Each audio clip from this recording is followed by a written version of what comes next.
إن الحمد لله نحمده ونستعينه ونستغفره ونعوذ بالله من شرور أنفسنا ومن سيئات أعمالنا من يهده الله فلا مضل له ومن يضلل فلا هادي له وأشهد أن لا إله إلا الله وحده لا شريك له وأشهد أن محمدًا عبده ورسوله يا أيها الذين آمنوا اتقوا الله حق تقاته ولا تموتن إلا وأنتم مسلمون يا أيها الناس اتقوا ربكم الذي خلقكم من نفس واحدة وخلق منها زوجها وبث منهما رجالا كثيرا ونساء واتقوا الله الذي تساءلون به والأرحام إن الله كان عليكم رقيبا يا أيها الذين آمنوا اتقوا الله وقولوا قولا سديدا يصلح لكم أعمالكم ويغفر لكم ذنوبكم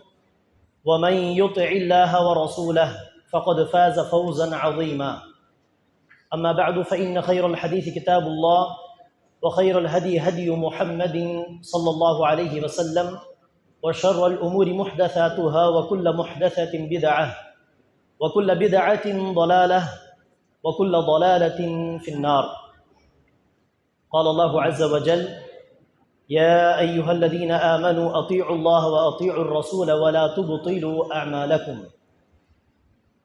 கண்ணியத்திற்குரிய சகோதர சகோதரிகளே, அல்லாஹ்வின் மாபெரும் கிருபையினால் ரமதானுடைய முபாரக்கான இந்த மாதத்தில்,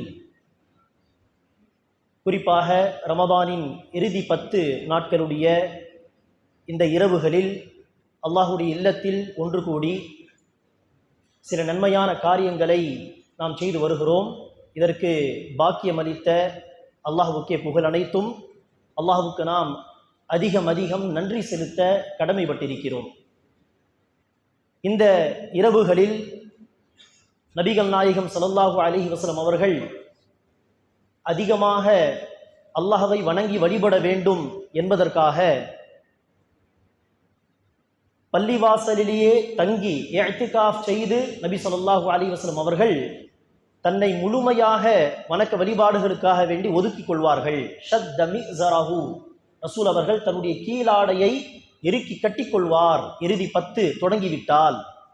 அதுக்கு என்ன பொருள் என்று சொன்னால், மனைவிகளோடு சேரமாட்டார், இல்லற வாழ்க்கையில் ஈடுபட மாட்டார், மாறாக பள்ளிவாசலில் தங்கியிருந்து வணக்க வழிபாடுகளில் முழுமையாக தன்னை ஈடுபடுத்திக் கொள்வார். அல்லது தன்னுடைய கீழாடையை இறுக்கி கட்டிக்கொள்வார் என்று சொன்னால், ஒரு காரியத்தை செய்வதிலே முழுமையாக இறங்கி விடுவது என்பதற்கு அந்த வாக்கியம் உவமை என்று சொல்வார்கள். அந்த விதத்திலே நபி ஸல்லல்லாஹு அலைஹி வஸல்லம் அவர்கள் இந்த இறுதி 10 தொடங்கிவிட்டால் முழுமையாக தன்னை இபாதத்துக்காக வேண்டி ஒதுக்கிக் கொள்வார்கள். தன்னுடைய குடும்ப வேலைகள் அதையும் விட்டுவிட்டு பள்ளிவாசலில் இஅ்திகாஃப் செய்வார்கள். இரவு நேரம் தூங்காமல் கண் விழித்து வணங்குவார்கள். தூங்குவது உறக்கமெல்லாம் பகல் நேரத்திலே. இப்படி அன்பானவர்களே, நாமும் இந்த இறுதி 10 குறிப்பாக தூக்கம் உறக்கம் இதெல்லாம் பகல் நேரத்தில் வைத்துக்கொண்டு இரவில் 10 நாட்களும் முடிந்தால் கண் விழித்து வணங்கி வழிபட வேண்டும். கியாமுல் லைல் என்கிற இரவு தொழுகையில் ஈடுபட வேண்டும். இரவு தொழுகை முடிந்துவிட்டால் குர்ஆன் ஓதுவது, திலாவத் அதிகமாக செய்ய வேண்டும். ரமதான் மாதத்திலே முழு குர்ஆனை படித்து முடிப்பதும் நபி ஸல்லல்லாஹு அலைஹி வஸல்லம் அவர்களுடைய ஒரு சுன்னத்தாக இருக்கிறது. இப்னு அப்பாஸ் ரலியல்லாஹு அன்ஹுமா அவர்கள் அறிவிக்கிறார்கள், ரமதான் மாதத்தில் நபி ஸல்லல்லாஹு அலைஹி வஸல்லம் அவர்கள் ஜிப்ரீல் அலைஹிஸ்ஸலாத்து வஸ்ஸலாம் அவர்களுக்கு அந்த ரமதான் வரை இறங்கிய சூறாக்களை, குர்ஆனுடைய வசனங்களை ஜிப்ரீல் அலைஹிஸ்ஸலாமுக்கு ஓதி காண்பிப்பார். அடுத்து ஜிப்ரீல் அலைஹிஸ்ஸலாம் முழு குர்ஆனை ரசூலுக்கு ஓதி காட்டுவார். எனவே ரமதான் மாதத்தில் முழு குர்ஆனை ஓதி முடிப்பதும் பிறர் ஓத அதை செவிதாழ்த்தி கேட்பதும் இது நபி ஸல்லல்லாஹு அலைஹி வஸல்லம் அவர்களுடைய சுன்னத்தாக இருக்கிறது. எனவே கியாமுல் லைல் போக திலாவத்துல் குர்ஆன் அதிகமாக செய்ய வேண்டும். அடுத்து டயர்ட் உணர்ந்தால், களைப்பு ஏற்பட்டுவிட்டால் அப்படியே உட்கார்ந்து நாவை மாத்திரம் அசைத்து அதிகமாக திக்ர் செய்யுங்கள். சுப்ஹானல்லாஹ், அல்ஹம்துலில்லாஹ். நபி ஸல்லல்லாஹு அலைஹி வஸல்லம் சொல்கிறார்கள், சுப்ஹானல்லாஹ் தம்லஉல் மீசான், சுப்ஹானல்லாஹ் என்கிற அந்த வார்த்தையை மொழிந்து திக்ர் செய்வது மீசான் தராசுவை நிரப்பக்கூடியது. அவ்வளோ பெரிய அமல் அது, சொல்வதற்கு மிக இலகுவானது. ஆனால் மீசான் தராசுவில் இந்த திக்ருடைய வார்த்தைகள் மிக கனமானது. சுப்ஹானல்லாஹி வல்ஹம்துலில்லாஹி தம்லஆனி மா பைன ஸமாஇ வல் அர்த். சுப்ஹானல்லாஹ் அல்ஹம்துலில்லாஹ் என்கிற இந்த வார்த்தைகளை கொண்டு திக்ர் செய்வது வானத்திற்கும் பூமிக்கும் மத்தியில் உள்ள அந்த ஸ்பேஸ், இடைவெளியை நிரப்பக்கூடிய அளவிற்கு மகத்தான ஒரு அமல். எனவே மிக இலகுவான முறையில் நாவை மாத்திரம் அசைத்து திக்ரில் ஈடுபட வேண்டும். தன்னுடைய ஹாஜத்துகளை அல்லாஹ்விடத்திலே கையேந்தி கேட்க வேண்டும், துஆ செய்ய வேண்டும். அதிகமாக அல்லாஹும்ம இன்னக அஃபுவுன் துஹிப்புல் அஃவ ஃபஅஃபு அன்னி, ரசூல் அவர்கள் ஆயிஷா ரலியல்லாஹு அன்ஹா அவர்களுக்கு சொல்லிக் கொடுத்த பிரார்த்தனை இது. இஸ்திக்ஃபார் செய்யும் விதமாக, அல்லாஹ்விடத்தில் பிழை பொறுக்க தேடும் விதமாக, பாவ மன்னிப்பு தேடும் விதமாக இந்த வார்த்தைகளை அதிகமாக 10-20 முறை மாத்திரம் அல்ல, மாறாக 100 கணக்கில் அந்த வார்த்தைகளை மொழிய வேண்டும். ஏனெனில் நம்மிடத்தில் நேரம் அதிகமாக உண்டு, தொழுகையுடைய நேரம் போக அதிகமான நேரம் உண்டு. அந்த நேரத்தை திலாவத், ஜிக்ர், துவா, இஸ்திக்ஃபார் என்று நாம் பயன்படுத்திக் கொள்ள வேண்டும். அல்லாஹ் சுப்ஹானஹு வ தஆலா நம் அனைவருக்கும் இந்த நாட்களிலே அதிகமாக வணங்கி வழிபட்டு லைலத்துல் கத்ர் என்கிற 1000 மாதங்களை விட சிறந்த அந்த இரவை அடையக்கூடிய பாக்கியசாலிகளாக என்னையும் உங்களையும் ஆக்கியருள் புரிவானாக. கண்ணியமிக்க சகோதர சகோதரிகளே, இந்த அமர்விலே நபிகள் நாயகம் ஸல்லல்லாஹு அலைஹி வஸல்லம் அவர்களுடைய சுன்னத்தை கடைபிடிப்பதின் அவசியம் குறித்து சில தகவல்களை உங்களுடன் நான் பகிர்ந்து கொள்ள விரும்புகிறேன். அன்பானவர்களே, ரசூலுடைய வழிமுறை, இதை நாம் அரபியிலே சுன்னா என்று சொல்வோம். சுன்னத் அல்லது ஹதீஸ் என்று சொன்னால் நபி வழி என்று அர்த்தம். இந்த சுன்னத்துக்கு ஒரு அர்த்தம் என்ன? குறிப்பாக வணக்க வழிபாடுகள் சட்டம் தொடர்பாக நாம் பேசும் பொழுது இது வாஜிப், இது சுன்னத் என்று சொன்னால் அங்கு சுன்னத் என்பதற்கு கடமை கிடையாது, செய்தால் நன்மை கிடைக்கும், செய்யாமல் விட்டுவிட்டால் குற்றம் இல்லை, பாவம் இல்லை என்கிற அந்த அர்த்தத்தில் நாம் என்ன செய்வோம்? இது வாஜிபு, இது சுன்னத்து, இது ஃபர்து, இது சுன்னத்து என்று நாம் சொல்வோம். ஆனால் பொதுவாக குர்ஆன் ஹதீஸிலே சுன்னா என்று சொல்லப்பட்டால் அது இந்த அர்த்தத்தில் வராது. மாறாக நபி வழி, நபிகள் நாயகம் ஸல்லல்லாஹு அலைஹி வஸல்லம் அவர்கள் நமக்கு காட்டி தந்த அந்த தெளிவான பாதை, அதுதான் சுன்னா. அந்த அடிப்படையில், அந்த அர்த்தத்திலே சுன்னா என்று சொன்னால் இஸ்லாத்தின் உண்மை கொள்கையும் சுன்னா தான், நபி வழிதான். நமக்கு நபிகள் நாயகம் ஸல்லல்லாஹு அலைஹி வஸல்லம் அவர்கள் கற்றுத்தந்த கடமையான வணக்க வழிபாடுகளும் சுன்னா தான், நபி வழிதான், நேரான பாதைதான். நாம் விரும்பி செய்ய வேண்டிய நஃபீலான உபரியான வணக்க வழிபாடுகள் முஸ்தஹப்பாத்துகளும் சுன்னாதான், நபி வழிதான். எனவே அந்த அர்த்தத்தில் அன்பானவர்களே, நபி வழியை பின்பற்ற ஒவ்வொரு மனிதனும் கடமைப்பட்டிருக்கிறான். நபிகள் நாயகம் ஸல்லல்லாஹு அலைஹி வஸல்லம் அவர்கள் காட்டி தந்த அந்த வழிமுறையை தான் நாம் பின்பற்றி நடக்க வேண்டும். அதுதான் ஒவ்வொரு மனிதன் மீது கட்டாய கடமை. அல்லாஹ் சுப்ஹானஹு வ தஆலா இந்த நபி வழியை பின்பற்ற வேண்டும் என்பதை குர்ஆனில் எப்படியெல்லாம் சொல்கிறான் என்று குர்ஆனுடைய சில வசனங்களை நாம் பார்க்கலாம். அல்லாஹ் சுப்ஹானஹு வ தஆலா ஒரு வசனத்தில் சொல்கிறான், லகத் கான லகும் ஃபீ ரசூலில்லாஹி உஸ்வத்துன் ஹஸனா, நிச்சயமாக உங்களுக்கு ரசூலுடைய வாழ்க்கையில் அழகிய முன்மாதிரி இருக்கிறது. உங்களுக்காக அழகிய முன்மாதிரி இருக்கிறது என்று சொன்னால் என்ன பொருள்? அந்த முன்மாதிரியை தேடுங்கள், அதை எடுத்து பின்பற்றுங்கள் என்றுதானே பொருள். எனவே அது கடமையான வணக்க வழிபாடுகள் தொடர்பாகவும் இருக்கலாம், சுன்னத்தான விஷயங்கள் தொடர்பாக கூட அந்த ரோல் மாடல் நமக்கு கிடைக்கலாம், கொள்கை சார்ந்த விஷயங்களிலும் ரசூலுடைய அழகை முன்மாதிரி நமக்கு கிடைக்கலாம். அத்தனை விஷயங்களிலும் ரசூலுடைய வழிமுறையை நாம் ரோல் மாடலாக எடுத்துக்கொண்டு, அழகிய முன்மாதிரியாக எடுத்துக்கொண்டு அதை பின்பற்ற வேண்டும். இன்னொரு வசனத்தில் அல்லாஹ் சுப்ஹானஹு வ தஆலா சொல்கிறான், யா அய்யுஹல்லதீன ஆமனூ அதீஉல்லாஹ வ அதீஉர் ரசூல். சில இடங்களில் அதீஉல்லாஹ வ ரசூலஹு, நம்பிக்கை கொண்டவர்களே அல்லாஹ்வை பின்பற்றுங்கள், ரசூலை பின்பற்றுங்கள். அல்லாஹ்வை பின்பற்றுங்கள், அல்லாஹ்வின் தூதரை பின்பற்றுங்கள். சில இடங்களில் அல்லாஹ் சுப்ஹானஹு வ தஆலா சொல்கிறான், மா ஆதாகுமுர் ரசூலு ஃபஹுதூஹு வ மா நஹாகும் அன்ஹு ஃபன்தஹு. ரசூல் எதை கொடுக்கிறாரோ அதை பெற்றுக்கொள்ளுங்கள், அதை வாங்கிக் கொள்ளுங்கள். ரசூல் எதை விட்டு உங்களை தடுக்கிறார்களோ அதை விட்டு விடுங்கள், அதை விட்டு விலகி விடுங்கள். இப்படி அல்லாஹ் சுப்ஹானஹு வ தஆலா பல வசனங்களில் அல்லாஹ்வை, ரசூலை பின்பற்றுங்கள், ரசூலுடைய வழிமுறையை பின்பற்றுங்கள், ரசூலுடைய அழகிய முன்மாதிரியை பின்பற்றுங்கள் என்றெல்லாம் சொல்கிறான். எந்த அளவிற்கு அல்லாஹ் சுப்ஹானஹு வ தஆலா ஒரு வசனத்திலே நபி வழியை பின்பற்ற வேண்டும் என்பதை வலியுறுத்துகிறான் அல்லது கட்டளையிடுகிறான் என்று சொன்னால், மை யுத்திஇர் ரசூல ஃபகத் அதாஅ அல்லாஹ், யார் ரசூலை பின்பற்றினாரோ அல்லது பின்பற்றுகிறாரோ அவர் உண்மையிலேயே அல்லாஹ்வை பின்பற்றினார் என்று அல்லாஹ் சுப்ஹானஹு வ தஆலா சொல்கிறார். ஏனெனில் அல்லாஹ்வை எப்படி பின்பற்ற வேண்டும் என்று நமக்கு சொல்லி தந்தவர் நபிகள் நாயகம் ஸல்லல்லாஹு அலைஹி வஸல்லம் அவர்கள். எனவே நபியை பின்பற்றுவதன் மூலம்தான் அல்லாஹ்வுடைய கட்டளைகளை நம்மால் பின்பற்ற முடியும். எனவே நபியை பின்பற்றக்கூடியவர் உண்மையில் அவர் அல்லாஹ்வை பின்பற்றுகிறார் என்று வரை அல்லாஹ் சுப்ஹானஹு வ தஆலா நபி வழியை பின்பற்றுவதின் அவசியத்தை சுட்டிக்காட்டுகிறான். ஒரு முறை நபிகள் நாயகம் ஸல்லல்லாஹு அலைஹி வஸல்லம் அவர்கள் சஹாபா பெருமக்களுக்கு மத்தியிலே நல்லுபதேசம் செய்தார்கள், உரை நிகழ்த்தினார்கள். இர்பாத் பின் சாரியா என்கிற ஒரு சஹாபி சொல்கிறார், வஅதனா ரசூலுல்லாஹி ஸல்லல்லாஹு அலைஹி வஸல்லம் மௌஇதத்தன் வஜிலத் மின்ஹல் குலூப் வதரஃபத் மின்ஹல் உயூன். நபிகள் நாயகம் ஸல்லல்லாஹு அலைஹி வஸல்லம் அவர்கள் நமக்கு நல்லுபதேசம் செய்தார். எவ்வளவு உருக்கமான ஒரு நல்லுபதேசம், எவ்வளவு உருக்கமான ஒரு நசீஹத்தாக அது இருந்தது என்று சொன்னால், அந்த உபதேசத்தை கேட்ட சஹாபா பெருமக்களுடைய உள்ளங்கள் நடுநடுங்கி விட்டன. அத்தனை சஹாபா பெருமக்களும் அந்த உபதேசத்தை கேட்டு அழ ஆரம்பித்து விட்டார்கள். எந்த அளவிற்கு என்று சொன்னால், நபிகள் நாயகம் ஸல்லல்லாஹு அலைஹி வஸல்லம் அவர்கள் விடைபெற போகிறாரோ, இந்த உலகத்தை விட்டு நபி ஸல்லல்லாஹு அலைஹி வஸல்லம் அவர்கள் மறுமை வாழ்க்கையை நோக்கி பயணிக்க தொடங்க போகிறாரோ, இது ரசூலுடைய இறுதி பேருரையாக இருக்குமோ என்று நாம் யோசிக்கும் அளவிற்கு உருக்கமான ஒரு உபதேசத்தை ரசூல் அவர்கள் செய்தார். எனவே அந்த உபதேசம் முடிந்த பிறகு சஹாபா பெருமக்கள் சொன்னார்கள், யா ரசூலல்லாஹ், இது விடை பெறுபவருடைய இறுதி உபதேசம் போல் தெரிகிறதே. எனவே வஃபாத்துக்கு முன்னால் மக்கள் எப்படி வசியத்து செய்வார்களோ, மிக முக்கியமான சில விஷயங்களை மரண சாசனம் போன்று சொல்லிவிட்டு இறந்து போவார்களோ, அப்படி சஹாபா பெருமக்கள் கேட்கிறார்கள், யா ரசூலல்லாஹ், நமக்கு வசியத்து செய்யுங்கள், நமக்கு உபதேசம் சொல்லுங்கள்.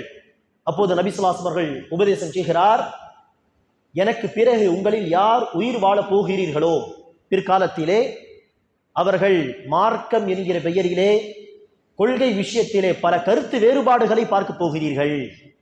அப்படிப்பட்ட கருத்து வேறுபாடுகளை நீங்கள் கண்டால் நீங்கள் என்ன செய்ய வேண்டும்? ஃபஅலைக்கும் பிசுன்னதி வசுன்னத்தில் குலஃபா அர்-ராஷிதீன் அல்-மஹ்தியீன். அப்படிப்பட்ட காலகட்டத்தை நீங்கள் அடைந்தால் என்னுடைய வழிமுறையையும் என்னுடைய சுன்னாவையும் நேர்வழி பெற்ற குலஃபாக்களுடைய வழிமுறையையும் பற்றி பிடித்துக் கொள்ளுங்கள். அப்து அலைஹா பின் நவாஜிஸ், தன்னுடைய கடவாய் பற்களை கொண்டு அதை வலுவாக பிடித்துக் கொள்ளுங்கள், ஒருபோதும் அதை விட்டுவிடாதீர்கள் என்று நபி ஸல்லல்லாஹு அலைஹி வஸல்லம் அவர்கள் சொன்னார்கள். எனவே நபி வழியை சரியாக விளங்கிக் கொள்வதற்கு சஹாபா பெருமக்களுடைய வழிமுறை, குலஃபா ராஷிதீன் என்று ரசூல் அவர்கள் இந்த ஹதீஸில் சொல்கிறார். அபூபக்கர், உமர், உஸ்மான், அலி ரலியல்லாஹு அன்ஹும் அஜ்மஈன் அவர்களுடைய வழிமுறையையும் பற்றி பிடித்துக் கொண்டால் மட்டும்தான் குழப்பங்களை விட்டு தன்னை பாதுகாத்துக் கொள்ள முடியும். எனவே ரசூல் அவர்கள் இந்த ஹதீஸிலும் தன்னுடைய வழிமுறையை பற்றி பிடித்துக் கொள்ள வேண்டும் என்று சொல்கிறார். இன்னொரு செய்தியில் நபி ஸல்லல்லாஹு அலைஹி வஸல்லம் அவர்கள் குறிப்பிடுகிறார்கள், மா நஹைதுகும் அன்ஹு ஃபஜ்தனிபூஹ் வமா அமர்துகும் பிஹி ஃபஅது மின்ஹு மஸ்ததஅதும். நான் எதை விட்டு உங்களை தடுக்கின்றேனோ அதை விட்டு விடுங்கள். ரசூல் தடுத்த விஷயங்களை விடுவதிலே எக்ஸ்கியூஸ் சொல்ல இயலாது. என்னால் முடியவில்லை, நான் என்னதான் முயற்சி செய்தாலும் இந்த பாவத்தை என்னால் தவிர்த்து கொள்ள முடியவில்லை என்று சொல்ல இயலாது. எனவேதான் ரசூல் சொல்கிறார், நான் தடுத்ததை விட்டுவிடுங்கள். அதில் அடுத்த கருத்துக்கு இடமே கிடையாது. அடுத்து ரசூல் சொல்கிறார்கள், நான் கட்டளையிட்டதை இயன்ற வரை செய்யுங்கள். ஆம், கட்டளையிட்ட விஷயங்களை சிலரால் செய்ய முடியும், சிலருக்கு அந்த சக்தி இருக்காது, செய்ய முடியாமல் போகலாம். எனவே ரசூல் சொல்கிறார், உங்களால் இயன்றவரை நான் கட்டளையிட்ட விஷயங்களை செய்யுங்கள். எனவே ரசூல் கட்டளையிட்டதை நாம் கடைபிடிக்க வேண்டும், ரசூல் தடுத்ததை விட்டு நாம் விலகி இருக்க வேண்டும். இதுதான் நபி வழியை பின்பற்றுவது. அன்பானவர்களே, ஆரம்பத்தில் நான் சொன்னது போல் நபி வழி என்று சொன்னால் இந்த விசாலமான இந்த அர்த்தத்தை கொண்டு நாம் எடுத்துக்கொண்டால் இஸ்லாத்தின் உண்மை கொள்கையும் நபி வழிதான். எனவே கொள்கை விஷயத்தில் நபி வழியை நாம் பற்றி பிடித்துக் கொள்ள வேண்டும். சஹாபா பெருமக்கள் நபிகள் நாயகம் எந்த கொள்கையில் அந்த உத்தம சத்திய சஹாபா பெருமக்களை விட்டு சென்றார்களோ அதில் எவ்வளவு உறுதியாக இருந்தார்கள் என்று பாருங்கள். ஒரு முறை சபையில் ரசூல் ஸல்லல்லாஹு அலைஹி வஸல்லம் அவர்கள் சொல்கிறார்கள், இது சஹீஹ் புகாரியுடைய ஹதீஸ். ரசூல் அவர்கள் சொன்னார்கள், பனி இஸ்ராயீலுடைய சமூகத்திலே ஒருவர் விவசாயி பசுமாடை அந்த விவசாயத்துக்காக உழுவதற்காக வேண்டி பயன்படுத்துவார்களே, அந்த சமயத்தில் பசுமாடு மீது ஏறி உட்கார்ந்து விடுகிறார் அந்த விவசாயி. அதற்கு அந்த பசுமாடு திரும்பி அந்த நபரை பார்த்து சொல்கிறது, மா குலிஹ்னா லிஹாதா, இப்படி சவாரி செய்வதற்காக அல்லாஹ் நம்மை படைக்கவில்லை. அதாவது சவாரி செய்வதற்கு ஒட்டகம், கழுதை, குதிரை போன்ற விலங்குகள் உண்டு. மாடுகளை அல்லாஹ் சுப்ஹானஹு வ தஆலா சவாரிக்காக படைக்கவில்லை. இன்னமா குலிஹ்னா லிஸ்ஸர், உழுவதற்காக தான், விவசாயத்துக்காக தான் அல்லாஹ் மாடுகளை படைத்திருக்கிறான் என்று அந்த பசுமாடு தன்னுடைய எஜமான் விவசாயியை பார்த்து சொன்னதாக ரசூல் அவர்கள் சொன்னவுடன் சஹாபா பெருமக்கள், கீழே இருந்த சஹாபா பெருமக்கள், சுப்ஹானல்லாஹ், அல்லாஹ் பரிசுத்தமானவன், பகரத்துன் ததகல்லம் யா ரசூலல்லாஹ், பசுமாடு பேசுமா அல்லாஹ்வின் தூதரே என்று கேட்டார்கள். யதார்த்தமாக வரக்கூடிய கேள்விதான் கேட்டார்கள். ஆனால் ரசூல் அவர்கள் அதற்கு என்ன பதில் சொல்லவில்லை. பசுமாடு அதற்கு ஏதாவது பயிற்சி கொடுத்தால் பேசும், அல்லது பனி இஸ்ராயீல் காலத்தில் இருந்த பசுமாடுகள் பேசும், இந்த காலத்தில் பேசாது என்றெல்லாம் ரசூல் அவர்கள் கேட்ட கேள்விக்கு பதில் சொல்லவில்லை. மாறாக ரசூல் என்ன சொன்னார்கள், நான் இந்த விஷயத்தை நம்புகிறேன், பசுமாடு பேசி இந்த சம்பவத்தை நான் நம்புகிறேன், அபூபக்கர் அதை நம்புகிறார், உமர் பின் கத்தாப் அதை நம்புவார் என்று சொன்னார்கள். அந்த நேரத்தில் சபையில் அபூபக்கர் உமர் இருந்திருக்கவில்லை. ஆனால் ரசூல் என்ன சொல்கிறார், இந்த விஷயத்தை நான் நம்புகிறேன், இதை நான் சொன்னால் கேள்வி கேட்காமல் அபூபக்கர் அதை உறுதியாக நம்புவார், உமர் பின் கத்தாபும் அதை உறுதியாக நம்புவார் என்று சொன்னார்கள்.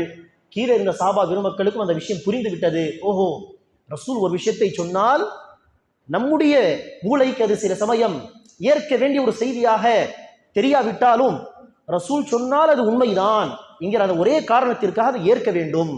ரசூல் என்ன சொன்னார்கள், நான் அதை நம்புகிறேன். என்ன அர்த்தம், எனக்கு அந்த செய்தியை சொன்னது ஜிப்ரீல் அலைஹிஸ்ஸலாம். ஜிப்ரீல் அலைஹிஸ்ஸலாம் சொன்ன விஷயத்தில் எனக்கு சந்தேகம் கிடையாது. அது சாத்தியமா சாத்தியப்படாத விஷயம் அதெல்லாம் அடுத்த விஷயம். ஆனால் ஜிப்ரீல் சொன்னது உண்மை, அந்த விஷயத்தில் எனக்கு நம்பிக்கை இருக்கிறது. அதே போல் இந்த விஷயத்தை நான் எடுத்துரைத்தால் அபூபக்கர் உமருக்கு அதில் ஒருபோதும் சந்தேகம் வராது. நான் சொன்ன ஒரே காரணத்திற்காக அந்த இருவரும் அதை ஏற்றுக்கொள்வார்கள் என்று சொன்னவுடன் சஹாபா பெருமக்களுக்கும் அந்த மன்ஹஜ், அந்த வழிமுறை புரிந்துவிட்டது. சில சமயம் நம்முடைய அறிவுக்கு அது ஏற்க வேண்டிய விஷயமாக தெரியாவிட்டாலும் குர்ஆன் ஹதீஸில் வந்த ஒரே காரணத்திற்காக அதை ஏற்றுக்கொள்ள வேண்டும். இன்று சில பேர் என்ன செய்வார்கள், ஷைத்தான் வந்து பைத்துல் மாலில் ஏதோ ஒரு பொருளை திருடினான் என்று சொன்னால் ஷைத்தானுக்கு திருட வேண்டிய அவசியம் என்ன, ஷைத்தான் போய் ஆயத்துல் குர்சி ஓதுங்கள் என்று சொல்லி கொடுப்பானா என்று பல கேள்விகளை எழுப்பி சஹீஹான ஹதீஸுகளை மறுக்கிறார்கள், சஹீஹ் புகாரியுடைய ஹதீஸுகளை மறுக்கிறார்கள். அன்பானவர்களே, இது வழிகெட்ட கொள்கை. இது பெரிய குழப்பத்தை உண்டு செய்யக்கூடிய, உருவாக்கக்கூடிய ஒரு பெரிய வாசல். இது சொல்ல போனால் அந்த குழப்பம் உருவாகிவிட்டது.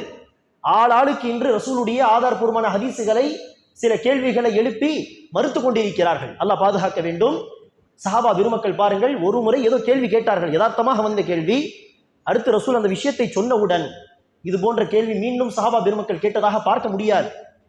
அதே போல்தான் அன்பானவர்களே, சஹாபா பெருமக்கள் பலரும் இருந்த காலகட்டத்தில் மூன்றாவது ஹலீஃபா உஸ்மான் பின் அஃபான் ஹலீஃபாவாக இருந்த ஆட்சி காலத்தில் ஒரு புதிய ஒரு கூட்டம் தோன்றியது. முஸ்லிம்களுக்கு மத்தியில் கலிமா சொல்லக்கூடியவர்கள் தான், ஆனால் தப்பான கொள்கையில் சென்று விட்டவர்கள், வழிகெட்டு போனவர்கள். நான்காவது ஹலீஃபா அலி ரலியல்லாஹு அன்ஹுடைய ஆட்சி காலத்தில் ஒரு கூட்டமாகவே அவர்கள் வெளிப்பட்டார்கள், தோன்றினார்கள். அந்த கூட்டத்துக்கு பெயர் தான் ஹவாரிஜ். அந்த மக்கள் வழிகெட்டு போய் பல முஸ்லிம்களை கொலை செய்தார்கள். ஏன்?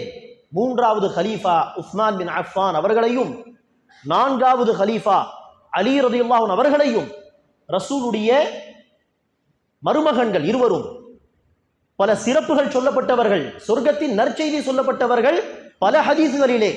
அதையெல்லாம் பார்க்காமல் அந்த இருவரையும் காஃபிர் என்று சொல்லிவிட்டு கொலை செய்த கூட்டம் அந்த ஹவாரிஜ் என்கிற கூட்டம். கலிமா சொல்லக்கூடிய முஸ்லிம்கள் சஹாபா பெருமக்களை கொள்வார்களா என்று நாம் யோசித்து பார்ப்போம். கற்பனை கூட நம்மால் செய்து பார்க்க முடியாது. ஆனால் அப்படிப்பட்ட குழப்பவாதிகள், அந்த குழப்பவாதிகள் வழிகட்டு போன சமயத்திலே ரசூலுடைய சகோதரர் இப்னு அப்பாஸ் ரலியல்லாஹு அன்ஹு என்ன செய்தார்கள்? அந்த கூட்டத்தை சந்தித்து பேசினார்கள். அவர்களுக்கு புரிய வைத்தார்கள், நீங்கள் இருப்பது தவறான ஒரு சிந்தனை, ஒரு குழப்பம், இது தவறான கொள்கை. அவர்கள் கேட்ட கேள்விக்கெல்லாம் குர்ஆனை வைத்து ஹதீஸை வைத்து பதில் சொன்னார்கள். அப்போது இப்னு அப்பாஸ் ரலியல்லாஹு அன்ஹுமா அந்த ஹவாரிஜ் என்கிற கூட்டத்தாரை பார்த்து ஒரு கேள்வி கேட்கிறார், முக்கியமான ஒரு கேள்வி. அவர்கள் கேட்டார்கள், இத்தனை பேர் நீங்கள் சஹாபா பெருமக்களை விட்டுவிட்டு ஒதுங்கி ஒரு தனி கூட்டமாக வந்திருக்கிறீர்களே, உங்களுடன் சஹாபா பெருமக்களில் நபித்தோழர்களில் யாராவது ஒருவர் இருக்கிறார்களா? பாருங்கள், இந்த கூட்டத்தில் யாராவது ஒரு சஹாபி இருக்கிறாரா? ஒரு சஹாபியும் உங்களோடு வரவில்லை என்று சொன்னால் நீங்கள் வழிகேட்டில் இருக்கிறீர்கள் என்பதை நீங்கள் புரிந்து கொள்ள வேண்டாமா என்று கேட்கும் பொழுதுதான் ஏறக்குறைய 3000 பேர் தௌபா செய்து மீண்டும் சரியான கொள்கைக்கு வந்தார்கள். எனவே இந்த செய்தியை வைத்து நாம் என்ன புரிந்து கொள்ள வேண்டும் என்றால், சஹாபா பெருமக்கள் பாருங்கள், நபி வழியில் எவ்வளவு உறுதியாக இருந்தார்கள். குழப்பவாதிகள் வந்தார்கள் ஆயிரக்கணக்கிலே, ஆனால் அந்த குழப்பத்தில் எந்த ஒரு சஹாபி நினைச்சவில்லை, போகவில்லை. அதாவது அவ்வளவு ரசூல் அவர்கள் சொல்லிக் கொடுத்த கொள்கையில் உறுதியாக இருந்தார்கள் அந்த சஹாபா பெருமக்கள் என்கிற ஜமாஅத். ரசூல் அவர்கள் ஆசிரியராக இருக்க அந்த சஹாபா பெருமக்கள் எப்படி வழிகட்டு போக முடியும் கொள்கை ரீதியாக? சஹாபா பெருமக்களுக்கு அந்த கொள்கையை சொல்லிக் கொடுத்தவர் நபி ஸல்லல்லாஹு அலைஹி வஸல்லம் அவர்கள். அப்படி இருக்க அந்த சஹாபா பெருமக்களுக்கு எப்படி கொள்கை விஷயத்தில் குழப்பம் ஏற்படும்? எனவே கொள்கையில் அந்த சஹாபா பெருமக்கள் நபி வழியில் உறுதியாக இருந்தார்கள். அதே போல்தான் மாணவர்களே, அமல் சார்ந்த விஷயம், அது வாஜிபான வணக்கங்கள் செய்வதாக இருக்கட்டும், அல்லது வலியுறுத்தப்பட்ட சுன்னத்தான நஃபிலான வணக்க வழிபாடுகளை அதிகமாக செய்யக்கூடிய விஷயமாக இருக்கட்டும், அந்த விஷயத்திலும் நபி வழியை சுன்னத்தை நாம் கடைபிடிக்க வேண்டும். அதற்கு சில உதாரணங்கள் சஹாபாவுடைய வாழ்க்கையிலிருந்து எடுப்பதாக இருந்தால், அன்பானவர்களே, ரசூல் ஸல்லல்லாஹு அலைஹி வஸல்லம் அவர்கள் ஒரு விஷயத்தை சொல்லிவிட்டால் அதை அமல்படுத்துவதிலே சஹாபா பெருமக்கள் கடுகளவு தாமதப்படுத்தாமல் நினைச்சுவார்கள், உடனே அதை அமல்படுத்தி விடுவார்கள். ஒரு முறை ரசூல் ஸல்லல்லாஹு அலைஹி வஸல்லம் அவர்கள் ஜும்மா உரை நிகழ்த்தி கொண்டிருக்கிறார்.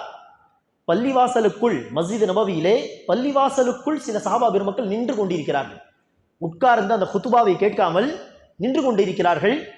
அது ஆரம்ப காலகட்டம், ஜும்மாவுடைய சட்டம் என்ன இன்னும் சஹாபா பெருமக்களுக்கு தெரியாது. கொஞ்சம் கொஞ்சமாக ரசூல் அவர்கள் அவர்களுக்கு தர்பியத் செய்து கொண்டிருக்கிறார். ஜும்மா உரை நிகழ்த்தப்பட்டால் நிற்கக்கூடாது, பேசக்கூடாது, உட்கார்ந்து கவனமாக கேட்க வேண்டும். இதெல்லாம் தெரியாத ஒரு காலகட்டம், அது ஆரம்ப காலகட்டம். எனவே உள்ளே சில சஹாபா பெருமக்கள் நின்று கொண்டிருக்க, உள்ளே இருக்கக்கூடிய சஹாபா பெருமக்களை பார்த்து ரசூல் அவர்கள் சொன்னார்கள், உட்காருங்கள் என்று. அந்த நேரத்தில் சரியாக பள்ளிவாசலுக்கு வெளியே இப்னு அப்பாஸ் ஜும்மா தொழுகைக்காக வேண்டி வந்து கொண்டே இருக்கிறார். உள்ளே இருக்கக்கூடிய சஹாபா பெருமக்களை பார்த்து ரசூல் அவர்கள் உட்காருங்கள் என்று சொன்ன உடனே வெளியே இருக்கக்கூடிய இப்னு மஸ்ஊதுக்கு அந்த சப்தம் கேட்டது, அங்கே உட்கார்ந்து விட்டார்கள். பிறகுதான் தெரிந்தது, வெளியே இருக்கக்கூடிய மக்களுக்கு சொல்லவில்லை, உள்ளே நிற்கக்கூடிய மக்களுக்கு தான் ரசூல் சொன்னார்கள். தெரிந்த பிறகுதான் உள்ளே வருகிறார். இது எதற்கான எடுத்துக்காட்டு? ரசூலுடைய ஒரு கட்டளை செவி புலன்களை தொட்டுவிட்டால் தாமதமின்றி உடனே அந்த சஹாபா பெருமக்கள் என்ன செய்வார்கள்? அமலிலே வந்து விடுவார்கள். அதே போல் ரசூல் ஸல்லல்லாஹு அலைஹி வஸல்லம் அவர்கள் ஏதாவது ஒரு அமலை சஹாபா பெருமக்களுக்கு கற்றுத்தந்தால், இதை செய்யுங்கள் என்று உபதேசம் செய்தால், அதை எப்படி நபி வழியை, அந்த சுன்னத்தை, ரசூலுடைய உபதேசத்தை எப்படி வாழ்நாள் முழுவதும் நடைமுறைப்படுத்துகிறார்கள், அதை கடைபிடிக்கிறார்கள் என்று பாருங்கள். நபி ஸல்லல்லாஹு அலைஹி வஸல்லம் அவர்கள் ஒவ்வொரு நாளும் நாம் தொழ வேண்டிய முன்பின் சுன்னத்துகள், சுன்னத்தை முஅக்கதா என்று சொல்லுவோமே, எத்தனை ரக்காத் அந்த தொழுகை? சுன்னத்தை முஅக்கதா 12 ரக்காத். அதனுடைய சிறப்பு என்ன? சொர்க்கத்தில் ஒரு வீடு கட்டப்படும். 12 ரக்காத் தொழுது விட்டால் சொர்க்கத்தில் ஒரு வீடு. அந்த சிறப்பு, அந்த ஹதீஸை நமக்கு அறிவித்த சஹாபி யார் என்று கேட்டால் ரசூலுடைய மனைவி உம்மு ஹபீபா ரலியல்லாஹு அன்ஹா அவர்கள் அறிவிக்கிறார்கள். நபி ஸல்லல்லாஹு அலைஹி வஸல்லம் அவர்கள் சொன்னார்கள், எவர் ஒருவர் ஒரு நாளில் 12 ரக்காத் தொழுவாரோ அல்லாஹ் அவருக்காக சொர்க்கத்தில் ஒரு வீடை கட்டுவான். ரசூல் சொன்னதாக இந்த ஹதீஸை அறிவித்தது ரசூலுடைய மனைவி உம்மு ஹபீபா. உம்மு ஹபீபா அறிவித்ததாக இந்த ஹதீஸை அடுத்த தலைமுறையில் அறிவித்தவர் யார் என்று கேட்டால் உம்மு ஹபீபாவுடைய சகோதரர் அம்பஸஹ் பின் அபி சுஃபியான் அவர்கள் அறிவித்ததாக அடுத்த தலைமுறையில் இந்த செய்தி அறிவித்தவர் அம்ர் என்பவர், அம்ர் பின் அவுஸ் என்பவர், அம்ர் பின் அவுஸ் அறிவித்ததாக அடுத்த தலைமுறையில் இந்த செய்தி அறிவித்தவர் நுஅமான் பின் சாலிம் என்பவர். எனவே அன்பார்ந்தவர்களே, உம்மு ஹபீபா இந்த ஹதீஸை அறிவித்த பிறகு சொல்கிறார்கள், இந்த சிறப்பை கேட்ட நாளில் இருந்து அந்த 12 ரக்காத்தை ஒரு நாளும் நான் விட்டதில்லை. அடுத்து அம்பாஸ் அவருடைய சகோதரர் சொல்கிறார், உம்மு ஹபீபா வாயிலாக இந்த ஹதீஸை கேட்ட நாளில் இருந்து அந்த 12 ரக்காத்தை நான் ஒரு நாளும் விட்டதில்லை. அடுத்து அம்ர் பின் அவுஸ் சொல்கிறார், அம்பசா வாயிலாக இந்த ஹதீஸை கேட்ட நாளில் இருந்து ஒரு நாளும் அந்த 12 ரக்காத் சுன்னத்தை முஅக்கதாவை நான் விட்டதே கிடையாது. அடுத்து நுஅமான் பின் சாலிம் சொல்கிறார், அம்ர் பின் அவுஸ் வாயிலாக இந்த ஹதீஸை கேட்ட நாளில் இருந்து அந்த 12 ரக்காத்தை நான் விட்டதே கிடையாது. பாருங்கள், எப்படி ரசூலுடைய ஒரு சுன்னத்தை கேள்விப்பட்டால், ஒரு ஹதீஸ், ஒரு அமலுடைய சிறப்பு அவர்களுக்கு தெரிந்துவிட்டால் வாழ்நாள் முழுவதும் எப்படி அதை கடைபிடிக்கிறார்கள் என்று. அதே போல்தான் ரசூல் ஸல்லல்லாஹு அலைஹி வஸல்லம் அவர்கள் அபூ ஹுரைராவுக்கு ஒரு உபதேசம் செய்தார்கள். அபூ ஹுரைரா ரலியல்லாஹு அன்ஹு சொல்கிறார், அவ்ஸானி ஹலீலி பிஸலாஸ், என்னுடைய உற்ற நண்பராகிய நபி ஸல்லல்லாஹு அலைஹி வஸல்லம் அவர்கள் எனக்கு 3 உபதேசங்கள் செய்தார்கள். என்ன 3 உபதேசங்கள்? இரவில் தூங்குவதற்கு முன்பாகவே வித்தர் தொழுகை தொழுது விடுங்கள். ஏனெனில் அபூ ஹுரைரா இஷாவுக்கு பிறகு நீண்ட நேரம் உட்கார்ந்து ஹதீஸுகள் படிப்பார்கள், பாடம் பார்ப்பார்கள், ரிவைஸ் செய்வார்கள் ஹதீஸுகளை.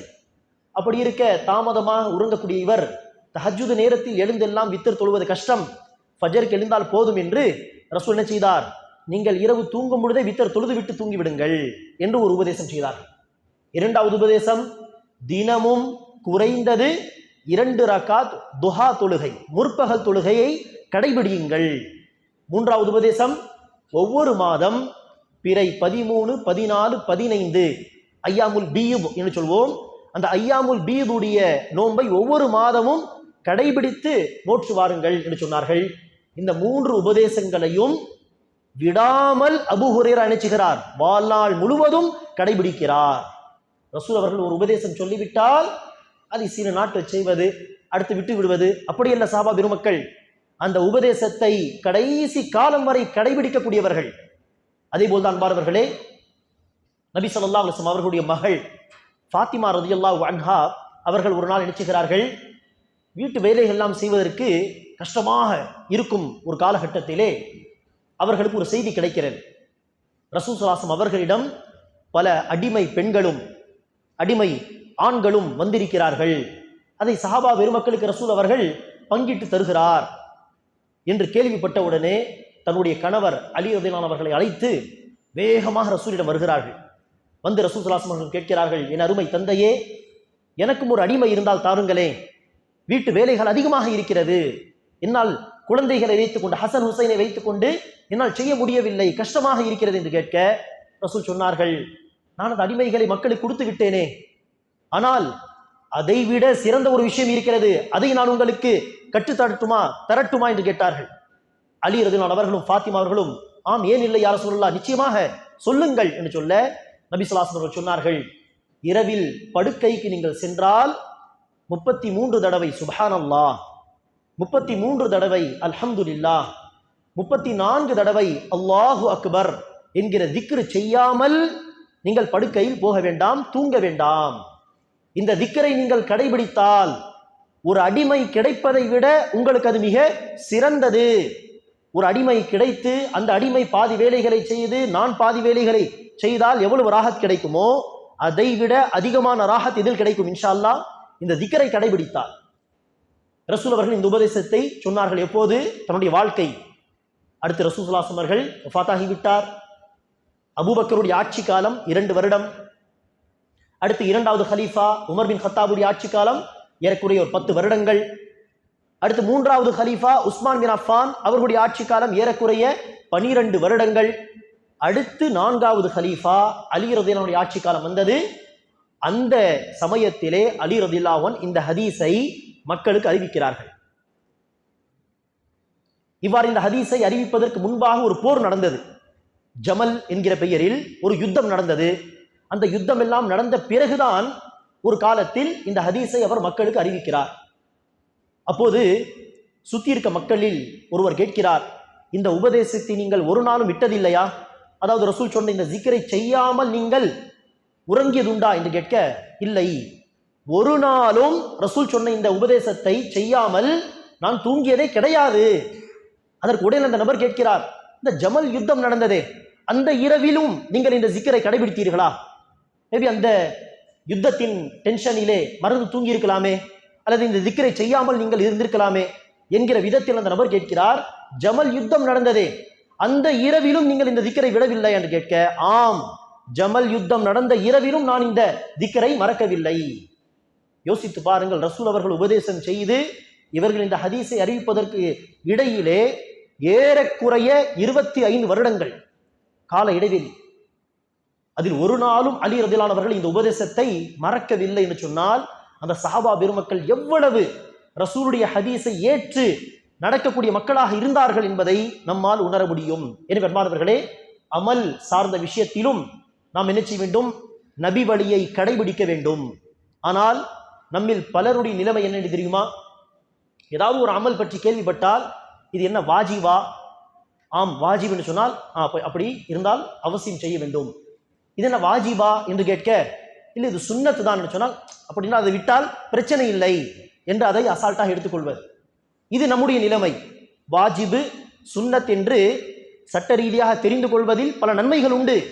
ஆனால் நம்முடைய நோக்கமே என்ன ஆகிவிட்டது என்று சொன்னால், வாஜிப் என்றால் செய்யலாம், சுன்னத் என்றால் அதை பொருட்படுத்தாமல் அல்லது அலட்சியமாக இருக்கலாம் என்பதற்காகவே நாம் கேள்வி கேட்கிறோம். ஆனால் சஹாபா பெருமக்கள் என்ன செய்ய மாட்டார்கள்? வாஜிபா சுன்னத்தா என்று தெரிந்து வாஜிப் என்றால் கடைபிடிக்கலாம், சுன்னத் என்றால் விட்டுவிடலாம் என்கிற நிலைப்பாட்டில் சஹாபா பெருமக்கள் இருந்ததில்லை. எனவே அன்பானவர்களே, வாஜிபாக இருந்தாலும் சுன்னத்தாக இருந்தாலும் நபி வழியில் அது வந்திருக்கிறது என்று சொன்னால் அதை கடைபிடிக்கக்கூடிய முயற்சியில் நாம் ஈடுபட வேண்டும். ஆம், முயற்சி செய்யும் பொழுது சுன்னத்தான விஷயங்கள் விடுபட்டு போய்விட்டால் அது குற்றம் கிடையாது. ஆனால் நம்முடைய முயற்சி நபி வழியில் வந்த அத்தனை விஷயங்களையும் கடைபிடிக்க முயற்சிக்கலாம் என்கிற எண்ணம், அந்த நீயத் நம்மிடத்தில் இருக்க வேண்டும்.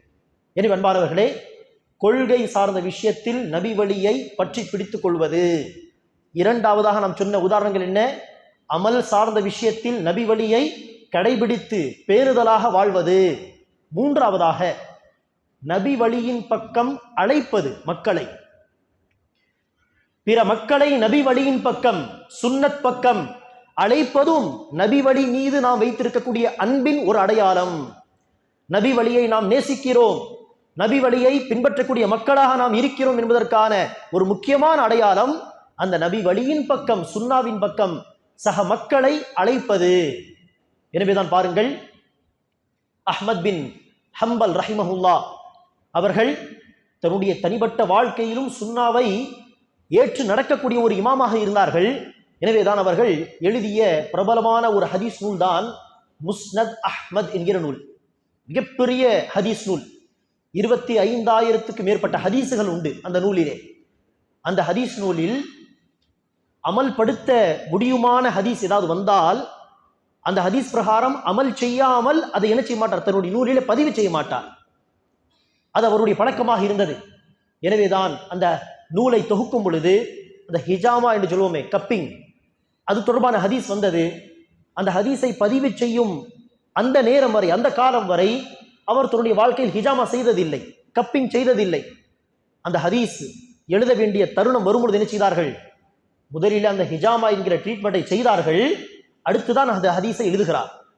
அதே போல்தான் அவர் ஹதீஸ் பதிவு செய்யும் பொழுது ஒரு ஹதீஸ் வந்தது. எல்லோருக்கும் தெரிந்த செய்தியாக இருக்கலாம்.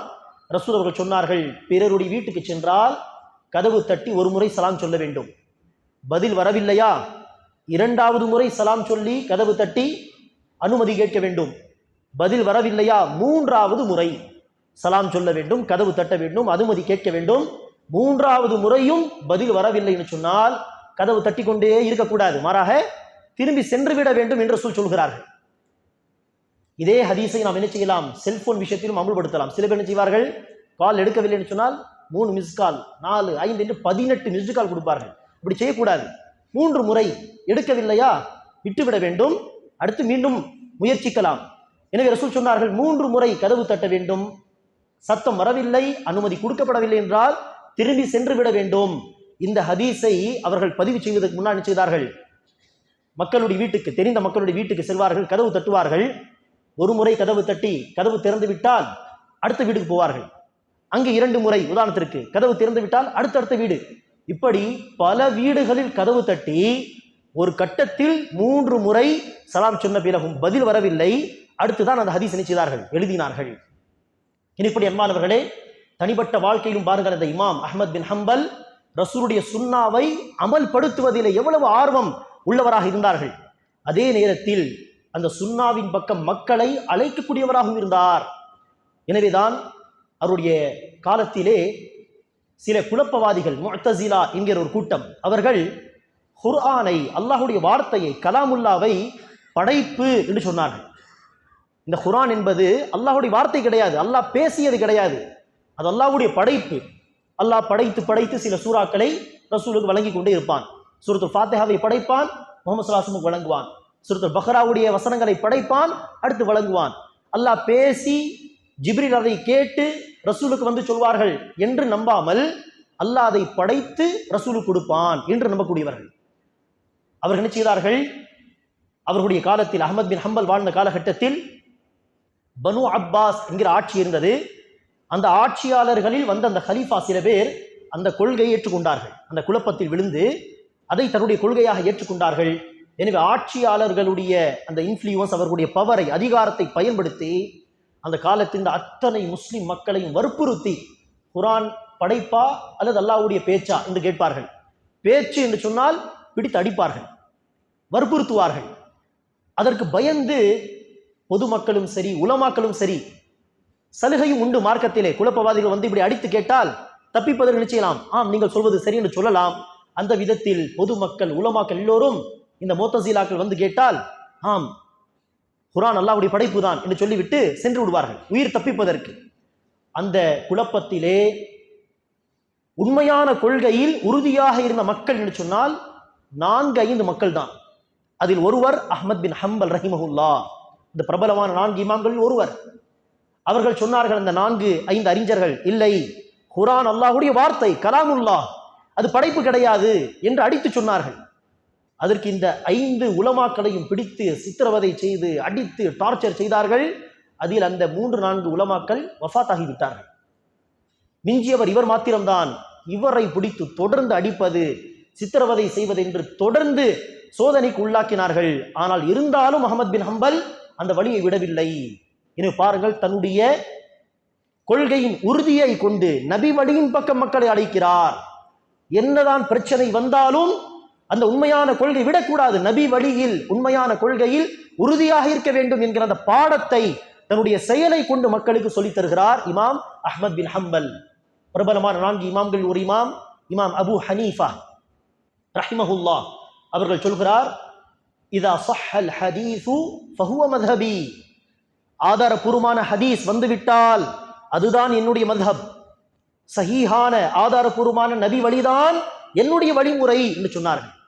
இன்னொரு அறிவிப்பிலே இமாம் அபு ஹனீஃபா சொல்கிறார், என்னுடைய ஒரு கருத்தை, ஒரு ஃபத்வாவை ரசூலுடைய ஒரு ஹதீஸுக்கு முரணாக நீங்கள் கண்டால், நான் சொன்ன ஃபத்வா ஒரு மாதிரியாகவும் ரசூலுடைய ஆதாரபூர்வமான ஹதீஸ் வேறு மாதிரியாக இருந்தால், என்னுடைய ஃபத்வாவை நபி வழிக்கு முரணாக கண்டால் என்னுடைய ஃபத்வாவை தூக்கி சுவரில் அடித்து விடுங்கள், தூக்கி எறிந்து விடுங்கள் என்று சொல்கிறார்கள் இமாம் அபு ஹனீஃபா அவர்கள்.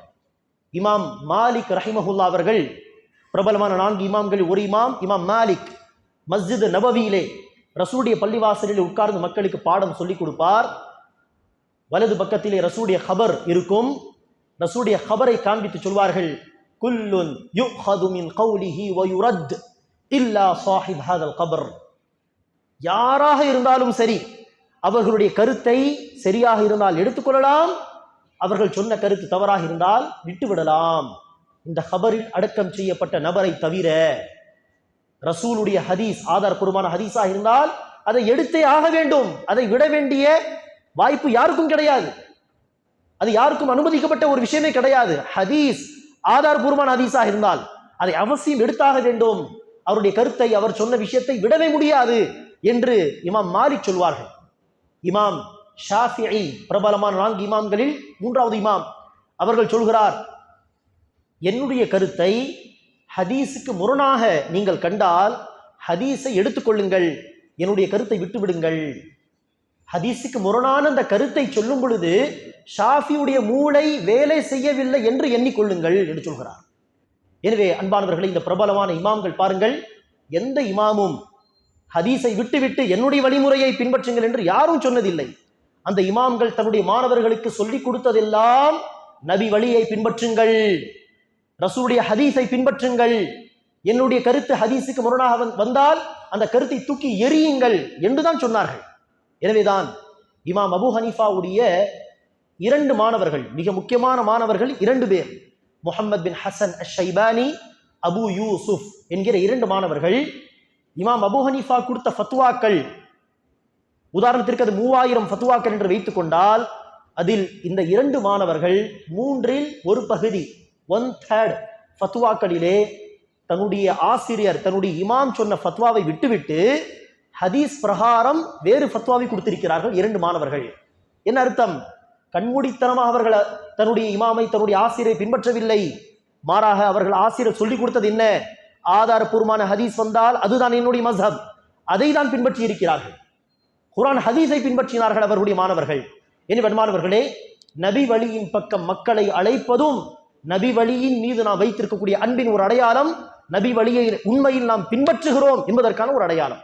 இறுதியாக அன்பானவர்களே, நபி வழியை உண்மையில் நாம் பின்பற்றுகிறோம் என்று சொன்னால் நபி வழிக்காக வேண்டி நம்மிடத்திலே ரோஷம் வர வேண்டும், பிதஅத்துகளை நாம் வெறுக்க வேண்டும். நபி வழிக்கு மாற்றமான விஷயம் என்ன?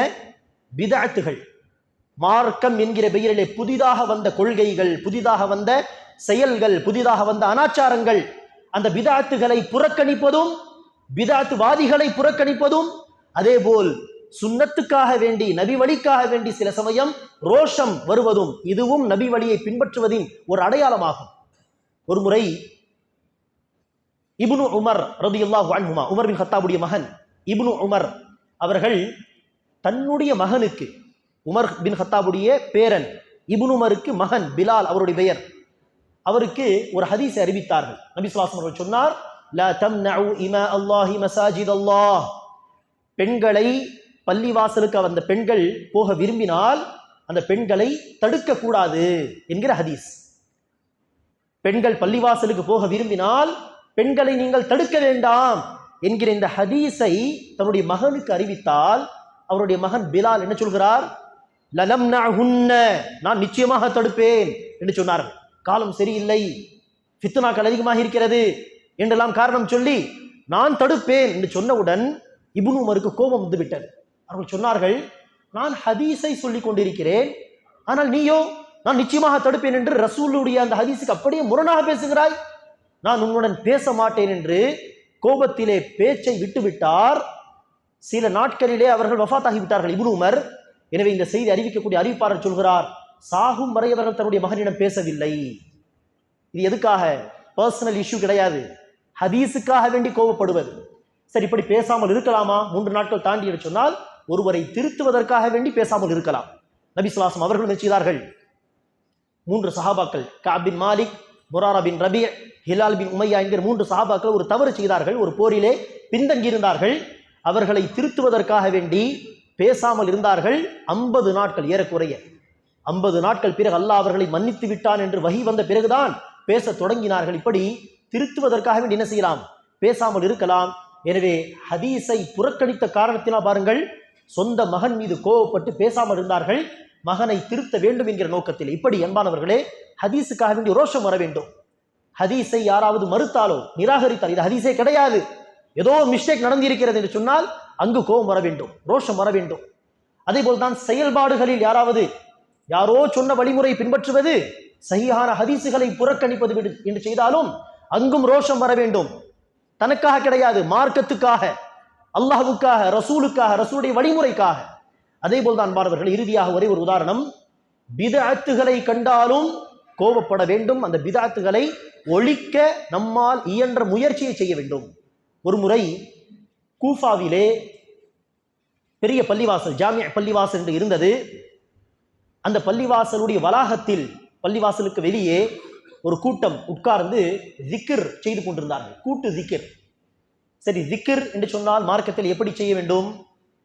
தனிப்பட்ட முறையில் சுப்ஹானல்லாஹ் அல்ஹம்துலில்லாஹ் என்று சப்தமாக கூட சொல்லாமல் நாவை மாத்திரம் அசைத்து நாவை அசைக்காமல் மௌனமாக வாயை மூடிக்கொண்டு செய்வதும் ஜிக்ர் கிடையாது.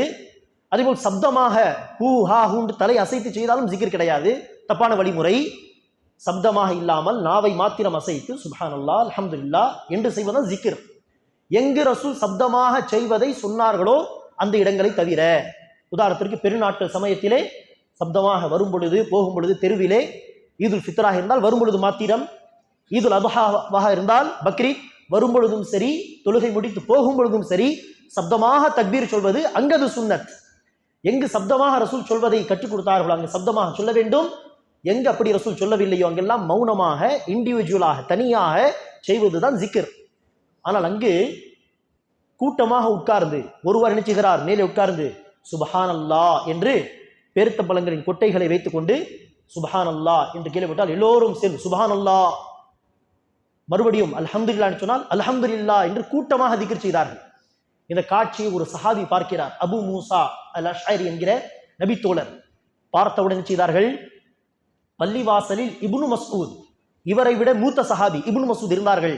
விரைந்து சென்று இப்னு மஸ்ஊதை பார்த்து சொன்னார்கள், இங்கு வந்து பாருங்களே, பள்ளிவாசலுக்கு வெளியே வளாகத்திலே சில மக்கள் கூட்டமாக உட்கார்ந்து சப்தமாக ஜிக்ர் செய்கிறார்கள், அவர்களை வந்து நீங்கள் தடுக்க மாட்டீர்களா என்று கேட்க, நீங்களே தடுத்திருக்கலாமே என்று இப்னு மஸ்ஊத் கேட்டார்கள். அதற்கு அவர்கள் சொன்னார்கள், இல்லை, என்னை விட நீங்கள் மூத்தவர், நீங்கள் வந்து தடுத்தால் அது முறையாக இருக்கும், வாருங்கள் என்று சொல்லி அழைத்து சென்றார்கள். பார்த்தால் கூட்டமாக உட்கார்ந்து திக்ர் செய்து கொண்டிருந்தார்கள். அந்த கூட்டத்தை பார்த்து இப்னு மஸ்ஊத் சப்தமாக சொன்னார்கள், நபிகள் நாயகம் ஸல்லல்லாஹு அலைஹி வஸல்லம் அவர்கள் இறந்து சில நாட்கள் தான் ஆகின்றன, ரசூல் பயன்படுத்திய மண் பாத்திரங்கள் கூட இன்னும் அழிந்து போகவில்லை, உடைந்து போகவில்லை, ரசூலுடைய தோழர்கள் சஹாபாக்கள் இன்றும் கூட பூமியில் பல பேர் உயிரோடு இருக்கிறார்கள், அதற்குள் நீங்கள் வழிகேட்டு சென்று விட்டீர்களா என்று கேட்டவுடன் அந்த கூட்ட தலைவன் வந்து சொல்கிறான், யா அப்துர் ரஹ்மான், அப்துர் ரஹ்மானின் தந்தையே இப்னு மஸ்ஊத் அவர்களே, மா அரத்னா இல்லல் கைர், நாங்கள் நன்மையை தானே நாடுகிறோம். பிதத்வாதிகள் சொல்லக்கூடிய டைலாக் அந்த காலத்தில் இருந்து, நன்மையான காரியம், நோன்பு தானே, அதில் என்ன பிரச்சனை, தொழுகை தானே, அதில் என்ன பிரச்சனை, ஜிக்ர் தானே செய்கிறோம், அதில் என்ன பிரச்சனை. அதே வார்த்தை தான் அந்த முதல் பிதத்வாதிகள் சொன்னார்கள், நாங்கள் நன்மை தானே செய்கிறோம். அதற்கு இப்னு மஸ்ஊத் சொன்னார்கள், கம் மின் முரீதின் லில் கைரி லா யுத்ரிகு, எத்தனையோ பேர் நன்மையை நாடுவார்கள், அந்த நன்மை அவர்கள் கிடைக்காது. காரணம் என்ன? நன்மை நாடுவது மாத்திரம் போதுமா? போதாது. மாறாக அந்த நன்மை அடைவதற்கு நபி வழியை தேர்வு செய்ய வேண்டும். நான் பாட்டுக்கு அல்லாஹ் சந்தோஷப்படட்டும் என்று ஒத்த காலில் நின்று அல்லாஹ் அல்லாஹ் அல்ல என்று சொன்னால் அல்லாஹ் அதை பொருந்தி கொள்வானா? இது நபி வழி அல்ல, இபாதத் செய்வதற்கான வழி அல்ல இது. அதே இரண்டு காலில் நின்று அல்லாஹ் சொல்லி நின்று தொழுங்கள், அல்லாஹ் அதை ஏற்றுக்கொள்வான். நான் ஒத்த காலில் நின்று அல்லாஹ்வை வணங்குவேன் என்று சொன்னால் அது இபாதத்தே கிடையாது. நியத் சுத்தமாக இருந்தாலும் நபி வழி இல்லை என்று சொன்னால் அது தூக்கி எறியப்படும், அது பிதஅத். எனவே அவர்கள் சொன்னார்கள், நன்மை நாடுவது மாத்திரம் போதாது, நன்மை நாடக்கூடிய பலருக்கு அந்த நன்மை கிடைப்பதில்லை, அதாவது பிதஅத்வாதிகளுக்கு. இதை சொல்லி அங்கிருந்து சென்று விட்டார்கள். இந்த செய்தி அறிவிக்கக்கூடியவர் சொல்கிறார், அந்த கூட்டத்தில் இருந்த அத்தனை பேரையும் அலி ரலியல்லாஹு அன்ஹு அவர்களுக்கு எதிராக அந்த ஹவாரிஜிகள் புறப்பட்டார்களே, அந்த கூட்டத்தில் நான் பார்த்தேன் என்று சொல்கிறார். அத்தனை பேரும் அந்த பிதத்வாதி கூட்டத்தில் போய் சேர்ந்து விட்டார்கள் பிற்காலத்திலே. இப்படி அன்பானவர்களே, நபி வழியை உண்மையில் பின்பற்றக்கூடிய மக்களாக நாம் இருக்க வேண்டும். அதற்கு நபி வழி என்றால் என்ன என்று தெரிந்து கொள்வது அவசியம். அதற்கு ஹதீஸை படிக்க வேண்டும். ஆதார்பூர்வமான ஹதீஸில் சொல்லப்பட்ட கொள்கை என்ன, ஆதார்பூர்வமான ஹதீஸில் சொல்லித்தரப்பட்ட அமல்கள் என்ன, அதையெல்லாம் தெரிந்து கொள்ள வேண்டும். தெரிந்து கொள்ளும் பொழுது கொள்கை ரீதியாக நபி வழியை கடைபிடித்து நாம் வாழ வேண்டும். அமல் விஷயத்திலும் ரசூல் சொல்லி தந்த அமல்களை வாழ்நாள் முழுவதும் கடைபிடிக்க வேண்டும். அந்த நபி வழியின் பக்கம் மக்களை அழைக்க வேண்டும். நபி வழிக்கு மாற்றமாக மக்கள் நடந்து கொள்ளும் பொழுது அல்லாஹ்வுக்காக, ரசூலுக்காக, ரசூலுடைய சுன்னாவுக்காக ரோஷப்பட வேண்டும். பிதஅத்துகளை புறக்கணிக்க வேண்டும். பிதஅத்துகளை ஒழிக்க நம்மால் என்ற முயற்சிகளில் நாம் ஈடுபட வேண்டும். மொத்தத்திலே இத்திபாஉ அந்நபி, நபியை பின்பற்றுவது, இதை நாம் வாழ்நாள் முழுவதும் கடைபிடிக்கக்கூடிய ஒரு விஷயமாக ஆக்கிக் கொள்ள வேண்டும். அப்படி செய்வோமேயானால் ரசூலுடைய நெருக்கம் நாளை மறுமை நாளிலே சொர்க்கத்தில் நமக்கு கிடைக்கும். அல்லாஹ் சுப்ஹானஹு வ தஆலாவுடைய நெருக்கம் நமக்கு கிடைக்கும். இதைதான் அல்லாஹ் சுப்ஹானஹு வ தஆலா ரசூல் வாயிலாக குர்ஆனில் சொல்கிறான், இன் குன்தும் துஹிப்பூனல்லாஹ் ஃபத்தபிஊனி, நீங்கள் அல்லாஹ்வை நேசிக்கிறீர்கள் என்று சொன்னால் என்னை பின்பற்றுங்கள். யுஹ்பிபுகுமுல்லாஹ், அல்லாஹ்வும் உங்களை நேசிப்பான். எனவே அல்லாஹ் சுப்ஹானஹு வ தஆலா நம் அனைவருக்கும் அல்லாஹ்வின் நேசத்தை அடையக்கூடிய நபி வழியை கொண்டு அல்லாஹ்வின் நெருக்கத்தை பெறக்கூடிய நன்மக்களாக நம் அனைவரையும் ஆக்கிருவானாக. ஆமீன். வாஹிரு தஅவானா அல்ஹம்துலில்லாஹி ரப்பில் ஆலமீன். சுப்ஹானக்கல்லாஹும்ம பிஹம்திக அஷ்ஹது அல்லா இலாஹா இல்லா அன்த அஸ்தக்ஃபிருக வ அத்தூபு இலைக்.